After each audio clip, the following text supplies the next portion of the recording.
बचपन से ही हमें रटाया जाता है कि सारे धर्म एक समान हैं। ये सभी ईश्वर की ओर जाने के अलग अलग मार्ग हैं। चूंकि हम ना तो अपने यानी हिंदू धर्म के बारे में जानते हैं और ना दूसरे मजहबों के बारे में, इसलिए इस झूठ पर विश्वास कर लेते हैं और स्वयं भी जीवन भर इसे दोहराते रहते हैं। लेकिन जब हम अब्राहमिक मजहबों की बर्बरता देखते हैं, तब इस थ्योरी पर से विश्वास उठने लगता है। बीते कुछ वर्षों में बड़ी संख्या में हिंदुओं की आंखें खुली हैं, लेकिन बहुतों की आंखें खुलना अभी बाकी है। इसलिए जानना आवश्यक है कि क्यों हिंदू धर्म बाकी मजहबों से अलग है, क्यों वो दिखावा करके भी हिंदू धर्म की तरह नहीं हो सकते। इस्लाम और ईसाई जैसे अब्राहमिक मजहबों और हिंदू धर्म के बीच 3 प्रमुख अंतर हैं। पहला अंतर है साइक्लिकलिटी ऑफ क्रिएशन, यानी सृजन चक्र। अब्राहमिक रिलीजन में प्रकृति का सृजन एक रेखीय प्रक्रिया अर्थात लीनियर प्रोसेस है। दुनिया को किसी ने एक दिन बैठकर बनाया और एक दिन ये नष्ट हो जाएगी, जबकि सनातन हिंदू धर्म में सृजन एक चक्र की तरह होता है। ठीक उसी तरह जैसे दिन और रात होते हैं, उसी तरह सृजन और विनाश का क्रम भी सदैव जारी रहता है। दूसरा अंतर है यूनिटी ऑफ द सोल, अर्थात आत्मा का एकात्म। अब्राहमिक मजहबों में मनुष्य की आत्मा और अन्य जीवों की आत्मा को एक नहीं माना जाता।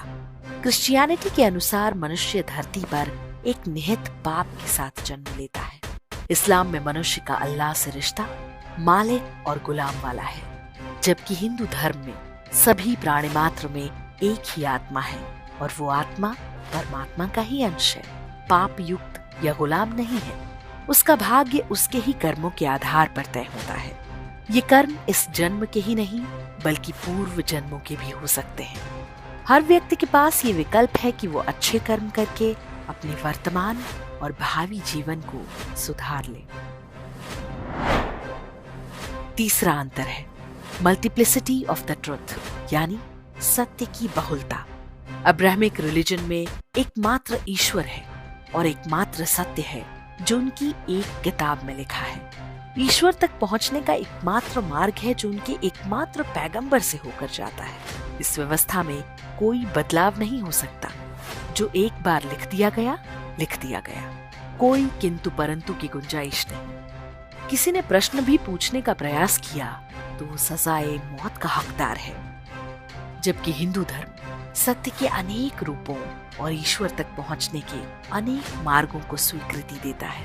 हिंदू धर्म ये भी मानता है कि इन सभी मार्गों को मानने वालों के बीच निरंतर आदान प्रदान और संवाद होना चाहिए, ताकि वे स्वयं को अधिक परिष्कृत कर सके। आज के युग में आपको इन दोनों विचारों में से कौन अधिक वैज्ञानिक और तर्कसंगत लगता है? क्या इसके बाद भी आप ये रट लगाते रहेंगे कि सभी धर्म एक समान है? सनातन धर्म को जानिए, ताकि इसे लेकर फैलाए गए भ्रम दूर हों और आप आने वाली पीढ़ियों को भी भ्रमित होने से बचा सकें।